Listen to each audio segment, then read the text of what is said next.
আমার নাম ফকির গোলাম আলী। আমি জালাল আশ্রমের থাকি। আমি এখানে আসি 75-76 সাল থেকে আসি পর্যন্ত। আশ্রমের মালিক লালন ফকির, জি, উনি মারা গেছেন 84 সালে।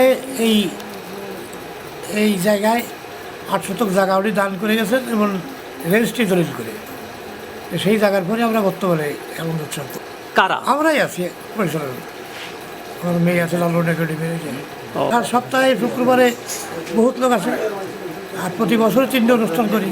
যে কি লালন মতের, লালন মতের লালন মতের এই দর্শন আমি নিজে একটু বুঝেছি যে মতটা ভালো, তাই আমি এই পথে আসছি।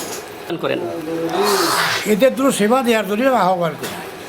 এই মতের লোকগুলি ভালো, সত্য পথের সন্ধানকারী। এরা সত্য পথে চলে, এরা মিথ্যার ধারে না, যার কারণে এদের দুটো সেবা দেওয়ার জন্য আহ্বান করি। ধন্যবাদ।